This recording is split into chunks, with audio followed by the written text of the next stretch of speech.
Savage.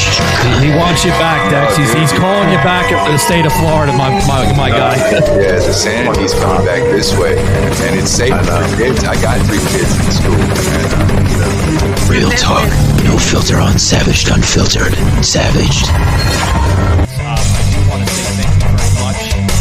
Thank you very much to set of some sponsors here. I know my words. I got to get there. The coffee hasn't sunk in. It's only 11:30 in the morning here, but I do want to say thank you to Progressive Insurance. That's right, guys. If you're viewing us here on Rumble or X or Vimeo, better insurance starts with Progressive. Do you know that out of 4 out of 5 new consumers recommend Progressive? It is like, I think it's great. I went from Allstate to Progressive myself, and I've noticed some awesome policy changes with this company from where they were to where they are now. And I love how the commercials, they insert, right, Jakey? They insert Flo, right? She's just about everywhere with that. And they're fast. Their customer service is extremely, extremely fast. I was very, very impressed by a recent accident that I had encountered here in Florida. That's right, guys. I live in Florida, and you know how the drivers are here in the state of Florida. A little rear-ended, and I was on the phone, and boom, they answered. They're like, "Everything okay?" I'm like, "Yeah, everything's fine." Yeah. Wow. I was surprised. I thought I was going to be on the phone for like about, 35, 45 minutes. But yeah, snap of a finger. They're great, guys. Scan this QR code on your screen today, and you're going to understand why you feel the same way I feel.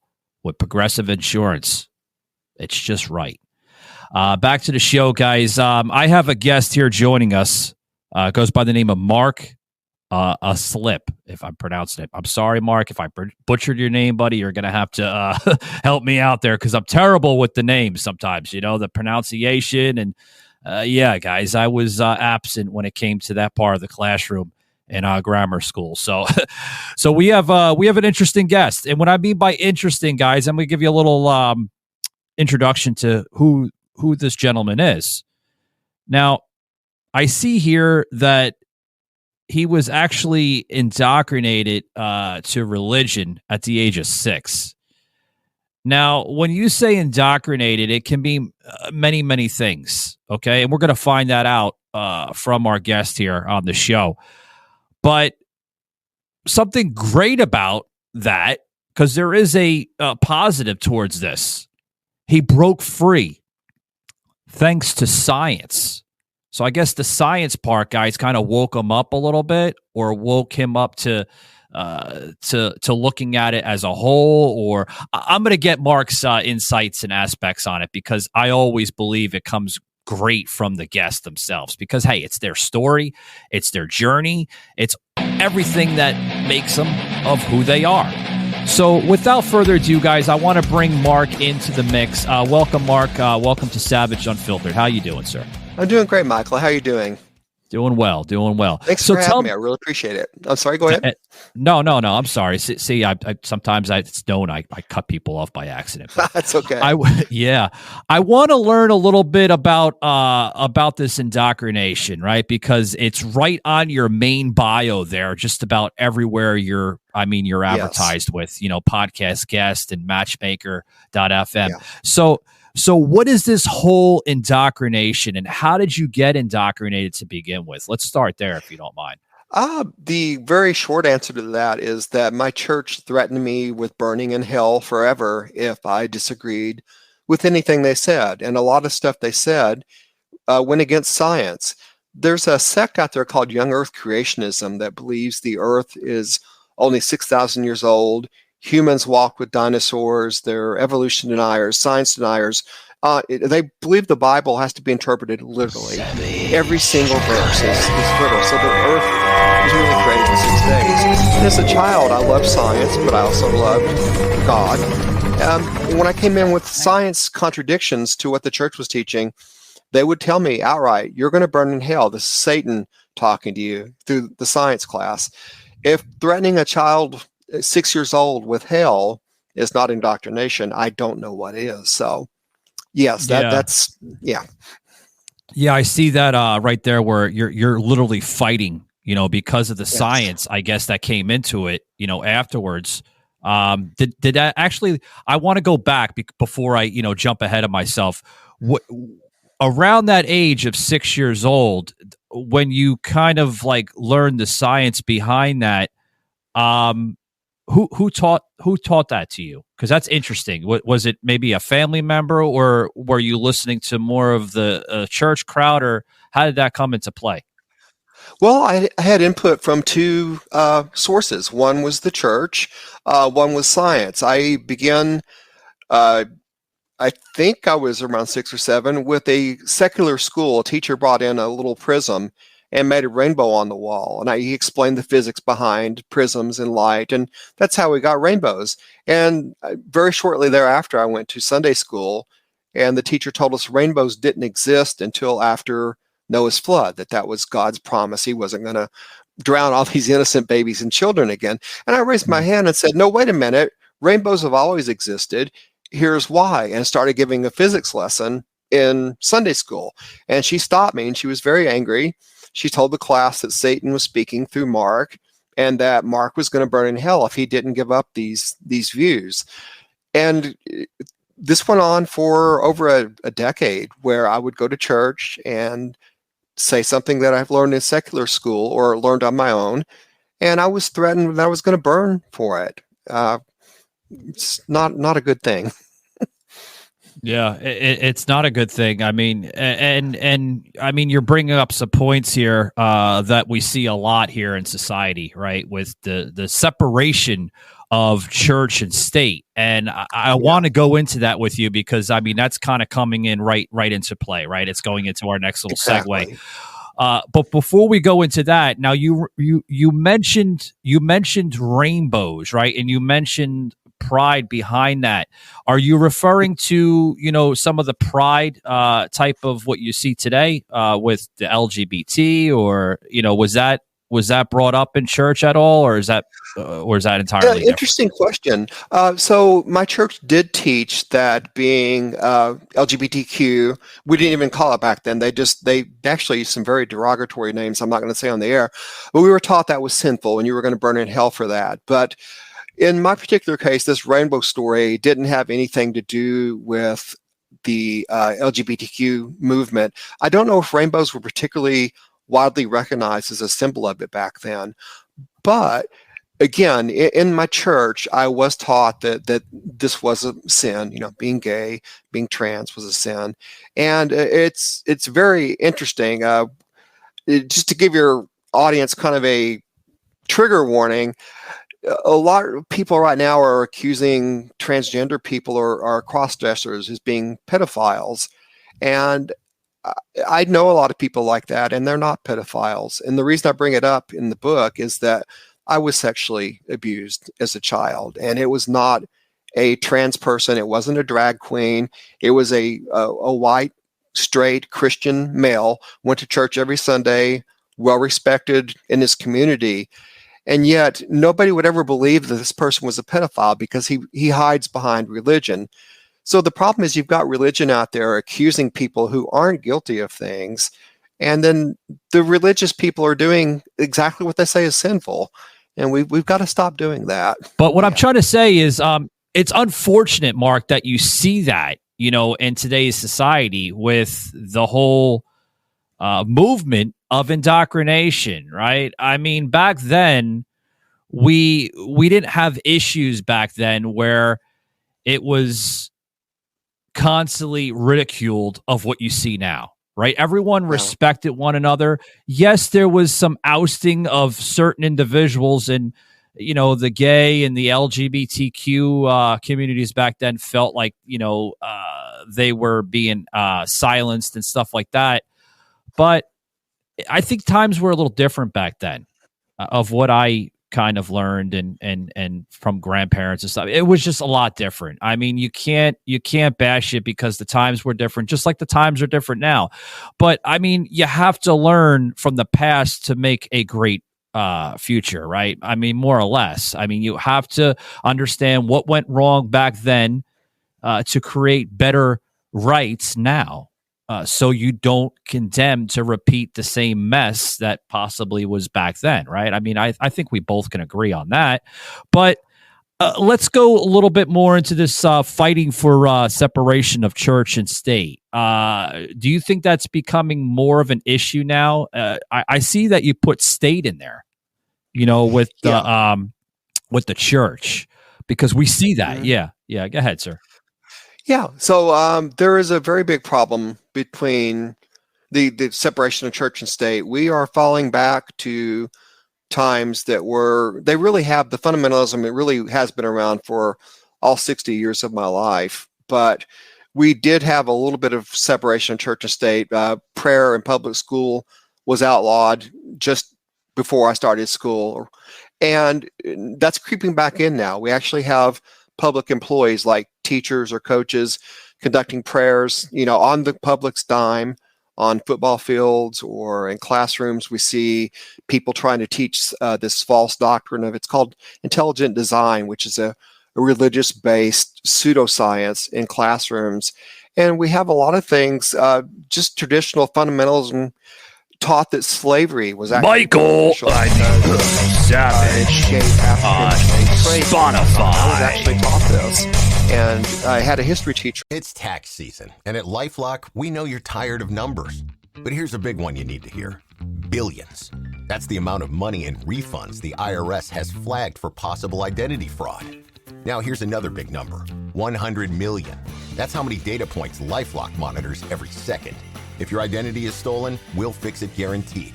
One last big number. Save up to 40% your first year. Visit LifeLock.com/podcast for the threats you can't control. Terms apply. Who told me that nobody would ever treat a slave badly because they paid too much for them.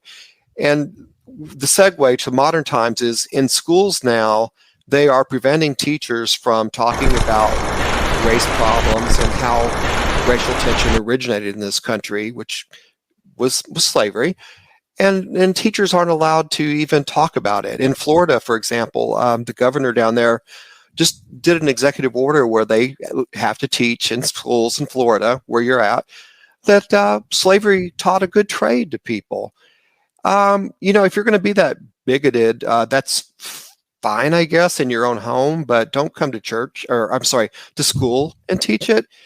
And just to wrap this up, in Kentucky right now, we have on the ballot for November a constitutional amendment that will overturn part of our Constitution that prohibits taxpayer-funded private religious schools.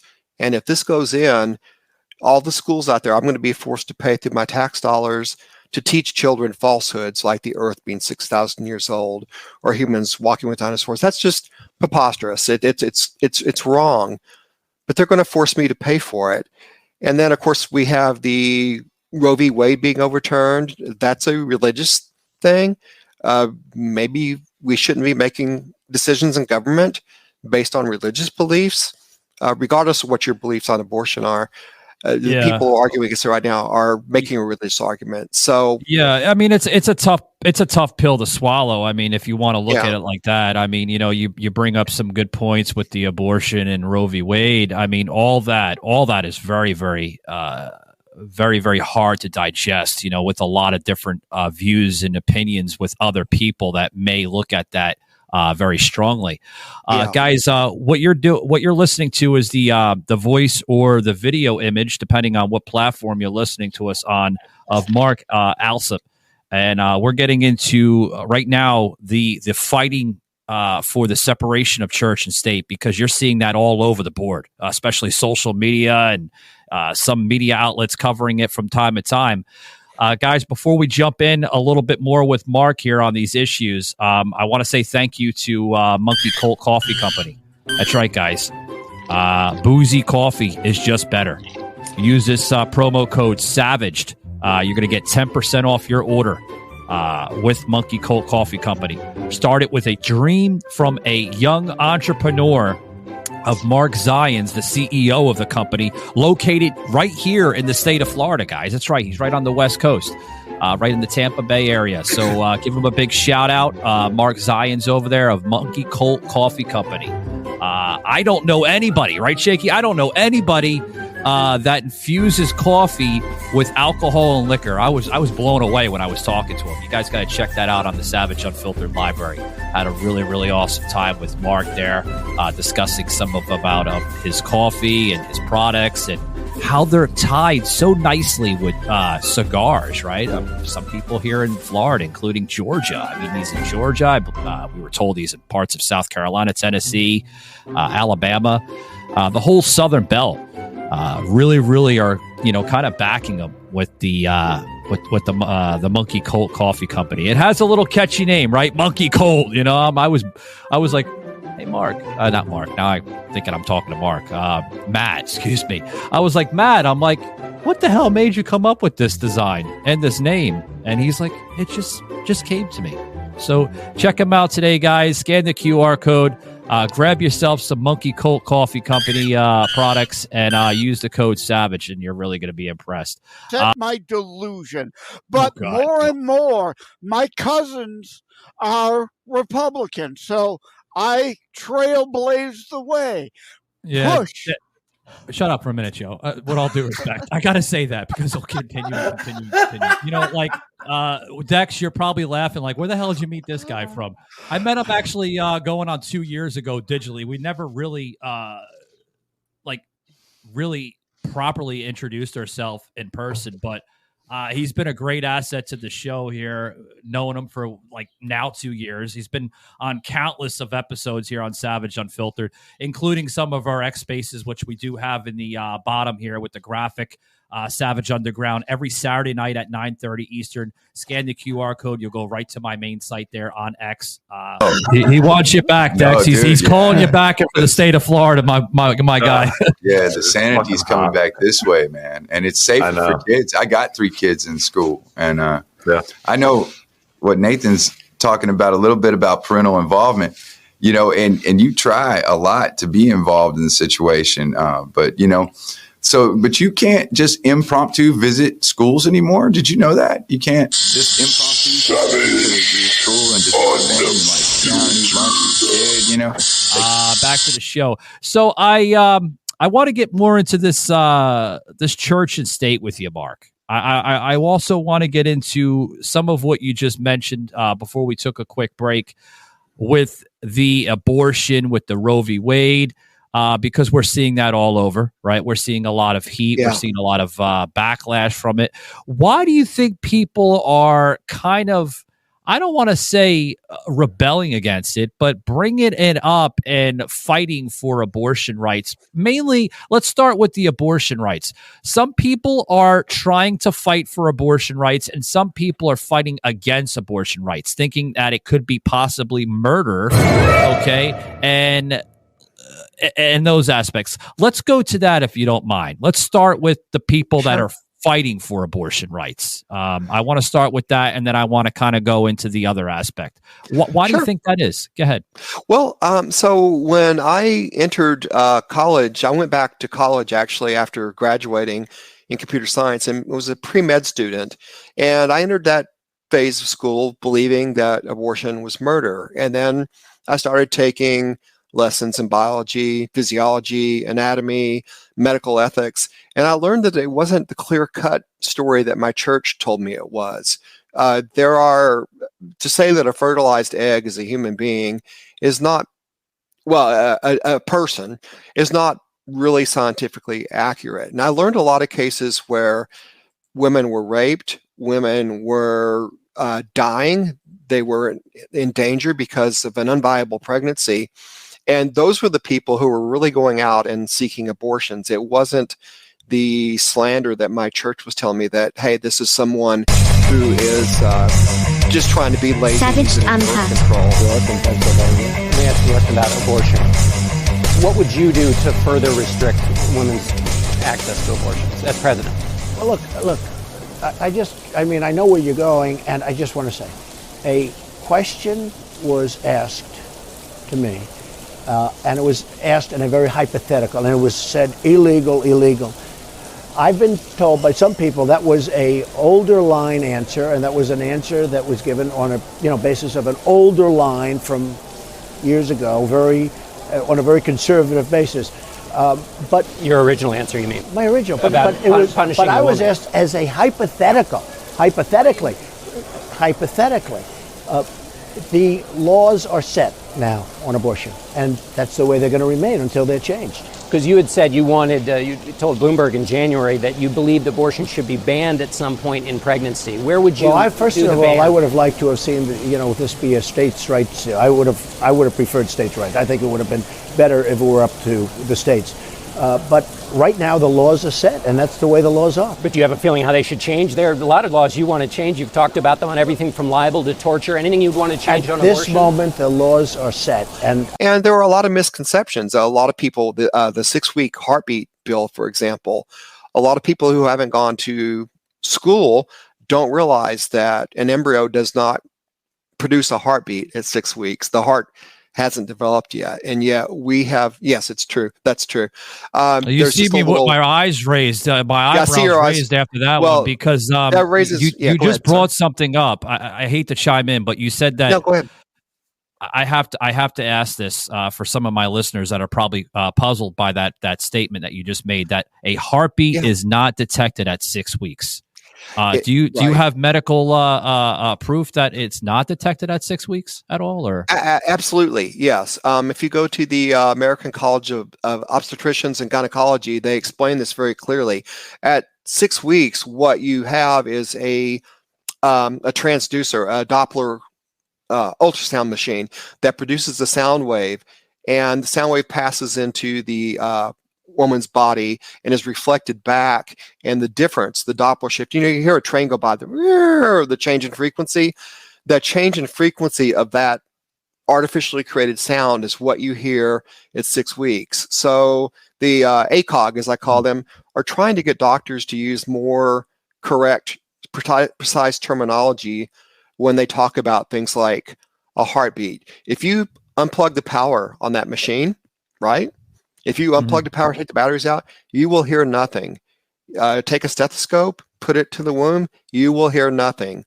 What we associate, a heartbeat, lub-dub, those chambers, that hasn't developed yet.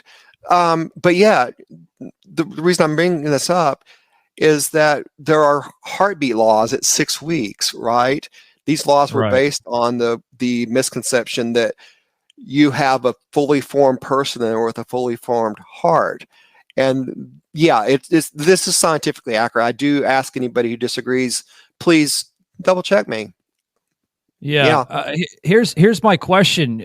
So if you feel that the heartbeat or through the study that you're mentioning is not detected at 6 weeks, when does the heart actually come into play in the process of the pregnancy? Well, it is always in development. You could argue from the time that stem cells, which are cells that they become any type of tissue, any type of organ, they go through this process called differentiation, and they start becoming a heart. So at 6 weeks, there's a little tube. At 10 weeks, the tube is folding back on itself. At some point, you do get what we would recognize as a heart. But the point I'm trying to make is not that certainly a heart is developing, but there's this very emotional kind of religious belief that, at 6 weeks, you're really hearing this beating heart. And that's technically, that's not correct. So if you're not hearing the heart, okay, because this is important to ask, because people are going to be puzzled by some of what you're mentioning. With all due respect, they are. They're going to be like puzzled. They're going to be like questioning you, like, what the hell is this guy talking about? Of course, it's detected at 6 weeks. But if you're not hearing the heart, what are you hearing then? Frequency levels, or? Yeah, sure. So what you're hearing is the ultrasound machine that's being used in the doctor's office creates this sound, right? The sound is at a frequency above human hearing. But the machine creates the sound. The sound passes into the body, reflects back off the body, and the difference, the frequency shift in the sound the machine put out is calculated, and a sound is artificially created. A sound is created based on the difference in the signal. The waves going in, the waves coming out, they change frequency. Just as, like I said, a train going by you on a track sounds deeper and Michael Gardner, uncut, There was a raw, machine in there and of- savaged. You can get imagery from it. You can create sounds from it. But the point is, the organ itself is not produced. The heart, or the developing heart, is not making that sound. The sound is being produced by the Doppler machine. Well, let's talk about before Doppler machines and everything, because this is interesting. I want to go back before, ultrasound machines were invented and other type of technology that was actually introduced to the medical field and hospitals and everything. Let's go back to like early 1900s, 1800s. Shit, we'll go back to when biblical times, in Israel. We didn't have these machines, Mark, and sure. So if you're stating something that could be possibly accurate, what were the frequency levels back then? If you have some type of understanding back then, because they were hearing things too, like the mother was experiencing things. Not necessarily meaning that she could detect the baby's heartbeat then, or detect that at that process. So none of that stuff existed. So, you can't say that there was frequency or radiation or any type of movements back then, because none of that was around. So what were they experiencing back then? Because that's interesting, because when you bring up stuff like this, Mark, people are going to counter argument the statement and say, well, if you're saying that, what was it back then? It was obviously different, right?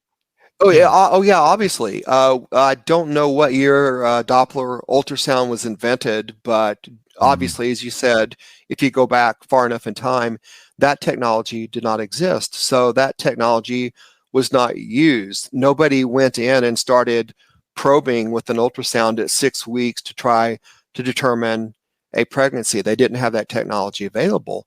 They used whatever technology they had at the time, or whatever methods they had at the time.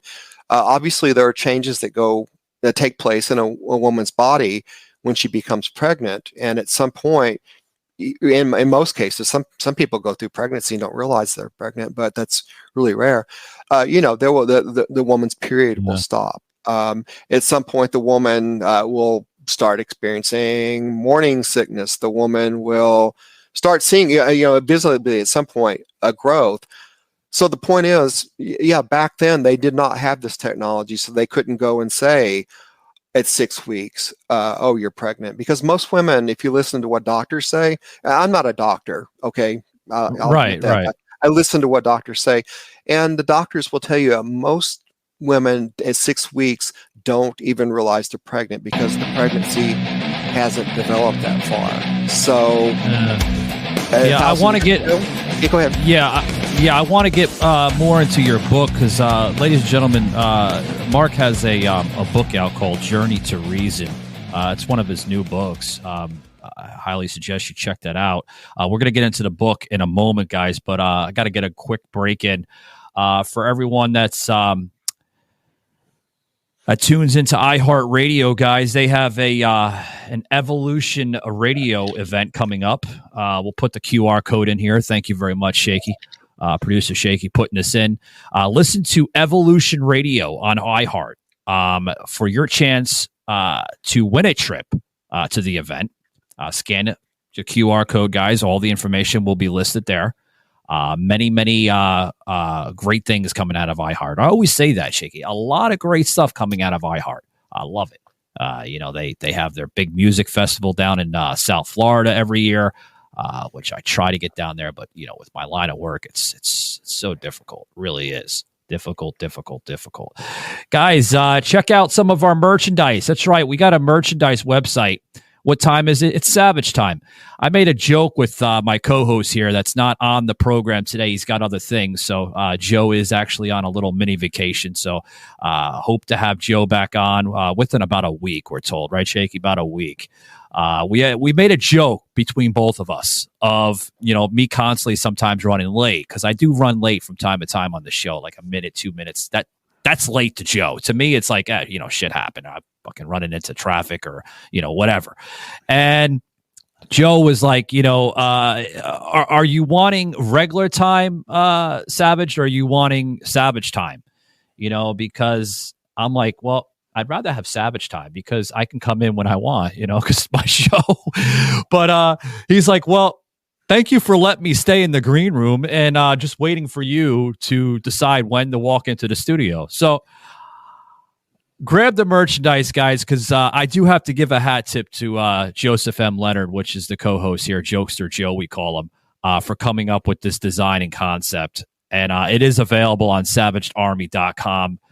Right on the top there. Mostly all our new merchandise is listed right on the top. So you're going to want to check that out because it's a great little mug. Your team, Shaky with, Beth and some of the people behind the graphic design here on the show when it goes into production mode. I'm blown away. I really am blown away by it. But back to the show, guys. I want to get into a little bit of this book, Mark. Journey to Reason.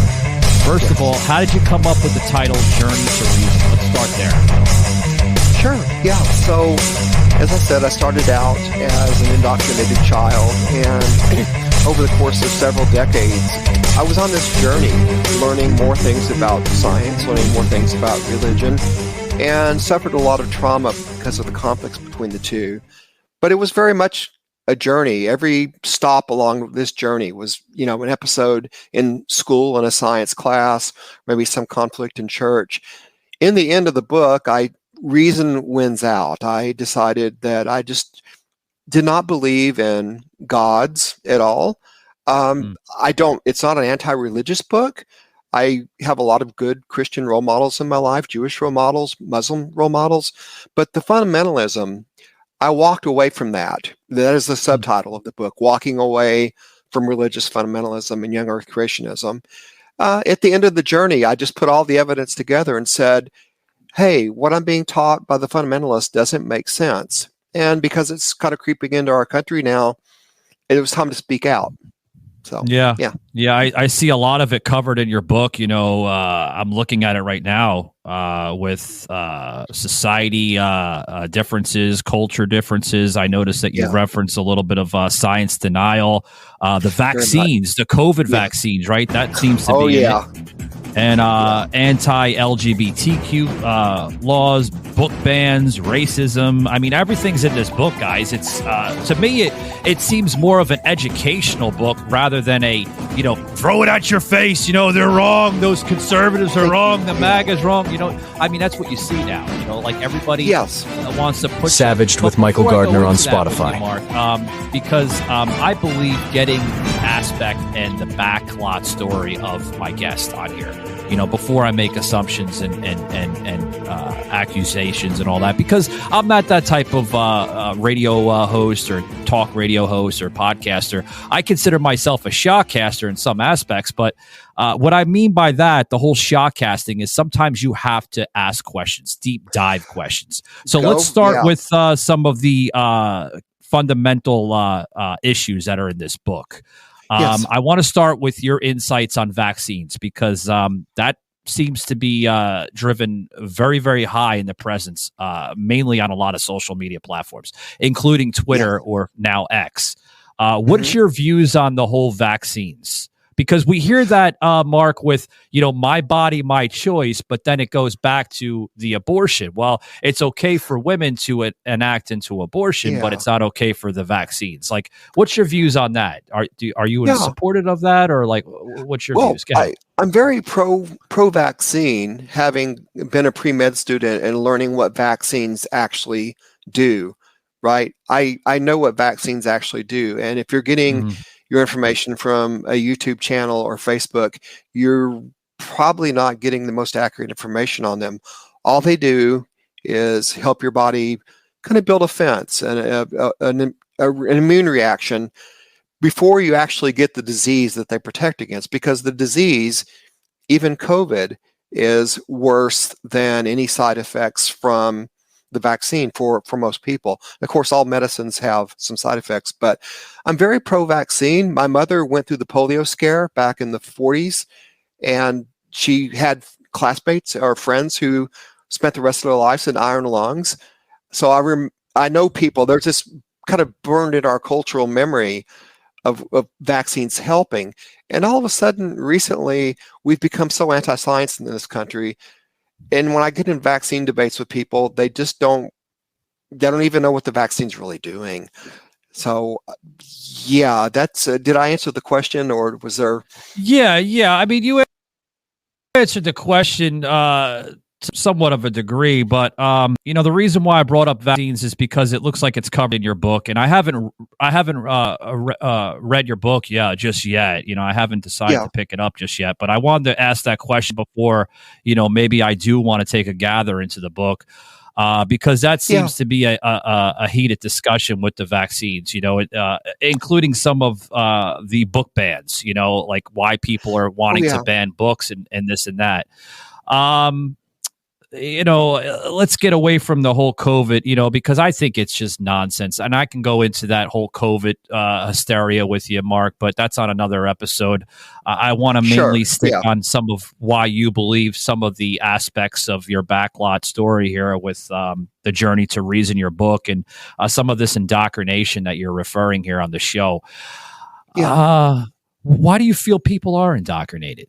Like, what's your views on that? Like, why? I think that there's a lot of insecurity. We as human beings don't really know we all know we're going to die, but we don't really know what happens after that. And I think people find comfort in religion, and that's okay to do that. But the indoctrination comes from this single-minded fundamentalist corner where, oh my gosh, this is the literal word of God, the Bible, or the Quran, or whichever religion you're in. The scripture is the literal word of a God. So we must live by that, even though these documents were written thousands of years ago by people who knew nothing of the world that we know now.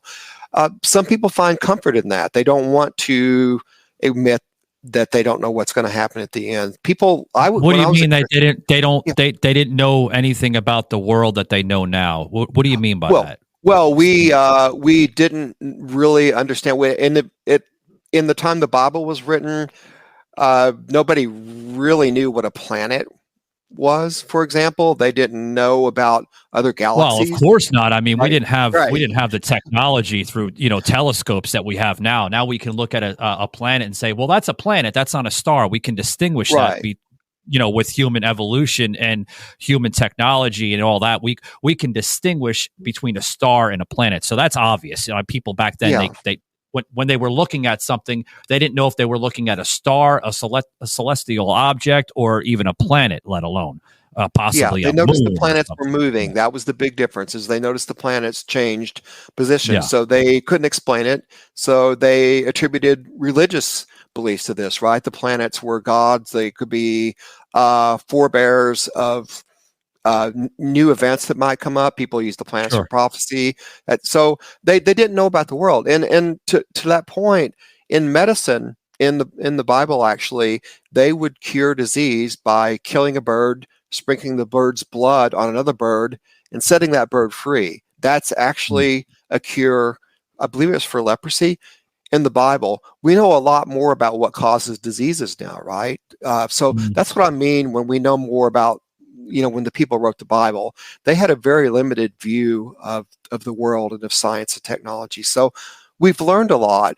Why are we insisting? Why do some people insist on living like we're, back in the Bronze Age? I don't get it. Yeah, I don't get it either. I mean, but you're making up some good points here on the show. It conflicts, with what we're seeing today. There's conflicts on both sides of the aisle. There's conflicts on people that are challenging issues that we're referring to on the show, and there's people that are counter arguing the same issue, right? But hold on, let me rephrase that. I don't think that they're counter-arguing the question behind some of the motives that you're referring to. I think they're questioning it, but they're they're questioning it on an educational purpose. Because I see that a lot, what you're talking about here on the show. I see a lot of mainly conservatives and, the MAGA people that are, here in the country that are questioning everything about abortion and Roe v. Wade and LGBTQ rights and all that, book bans. They're questioning it and they're understanding, or they want to understand, they want to understand why people feel the way they feel against this. And every time they go to bring that up on an educational purpose, those people are getting attacked by the other side, by mainly sometimes LGBTQ. Now, I don't have anything against LGBTQ. What I do have against, Mark, is the radicalization from the LGBTQ, because you do have some friendly people on that side, and you have radical people on that side that do want to cause harm and mayhem and chaos. And don't get me wrong, you have some people on the right and, mainly people in the middle that present the same thing. So how do we kind of go around that that scenario, right? How do we become one people on this planet that can understand it without being so triggered? Because triggerness it's a lot. It really is. Everything that you say now is going to upset somebody, right? I mean, I agree with you. You're right. Everyone is we're so polarized that we can't sit down and have discussions. We can't have an honest discussion about just about any topic, any of the topics in my book that we've talked about here. People are so dug in on both sides that they won't come together and talk things out. Now, you're right. There are some people on the conservative side or the liberal side who are very radical. That's very obvious. Should be obvious to and I think maybe we give too much attention to them. That you think it's an attention thing? Like I think the squeaky wheel gets the grease, right? I could you pick a politician, Marjorie Taylor Greene is any other member infamous now or famous or well known just because she's deliberately, I'd like to know if any of the Democrats controversial. On this committee she takes that really out there far right position. Now, like you said, there are people on the left who will also do that. But you bring up Marjorie Taylor Greene. You don't think? Goldman. That's right. And I'd like to get your honesty, 100% honesty, because I will give it to you. About honesty, but I mean, you don't think that Marjorie Taylor Greene is pushing back against maybe some of that radicalization that we're seeing in the country today? Because you have radicalization up in Washington from a lot of politicians. I mean, you see it. I know you see it. I know you see some of the agitators and the instigators up in Washington because they're doing it all the time. I think trying to push back against that at all, or no? No, I think she's trying to use people who are don't agree with her religious beliefs.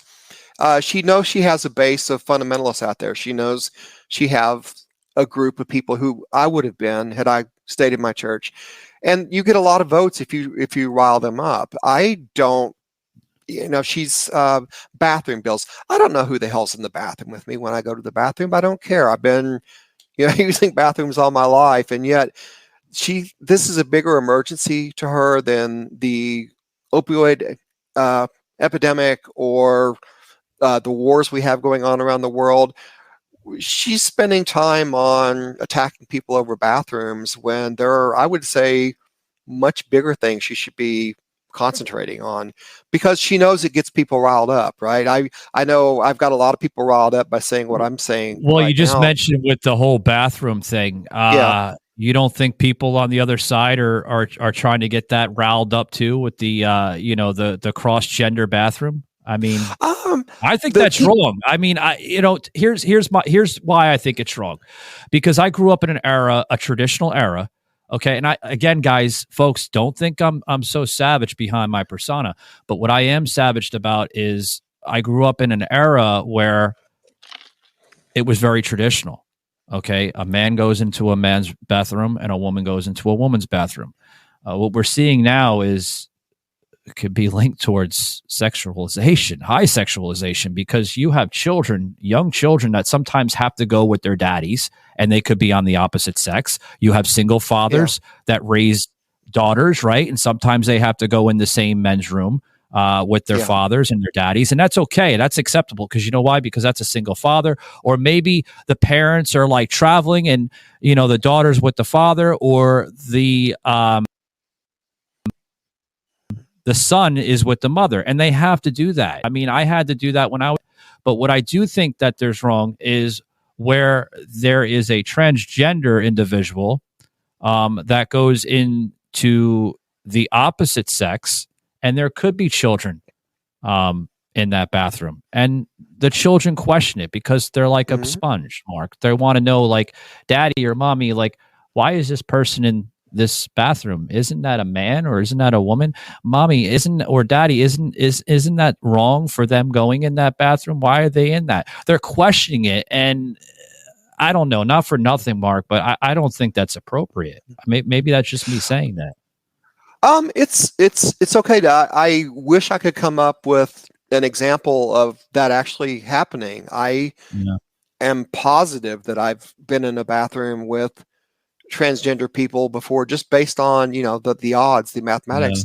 But I didn't know. I've never looked under the stall door to figure out what sex or what gender the other person is. So but because why I'm saying it is because, I mean, if you look clearly, you can tell that that's a man presenting himself as a woman, vice versa, that's a woman trying to present herself as a man. I mean, you can clearly see that. Sometimes it doesn't take a rocket scientist to figure that out, but if you look, I mean, that's the same sex, presenting themselves as, trying to identify themselves as another sex. I mean, you could put a huge amount of makeup on somebody, but it's not going to change the aspect of the background of it. I just think it's very inappropriate. That's just me. I don't know. I've actually been completely fooled. I've had transgender people come out and say they're transgender, because they chose to share that information. I had no idea otherwise. Mark, go ahead. I'd love to discuss this with you, but I want to bring you back on for part 2 if that's okay with you. Oh, that'd be wonderful. Yeah, because we're getting into some discussion that I believe that needs to be addressed here, not only on this show, but in the country, to have people understand. Where can some of my listeners find you if they want to learn a little bit more about your book? Possibly just who Mark Alsip is. Please plug away. The floor is yours. Okay, thank you. So probably the best thing anybody could do right now, if they're interested in the message I'm bringing into the show, is go to Amazon and Google Mark Alsip, Journey to Reason, and you'll see the book. Kindle Unlimited people can download it for free, so you're not out anything by checking the book out. They can also find me at www.alsip.net. That's my last name. I do a lot of my promotion there. I'm on Facebook. I'm on Twitter. I do also have a blog I've been running for about 10 years that goes more to what we talked about earlier, the science denial, the vaccine denial, the climate change denial, which we didn't get to.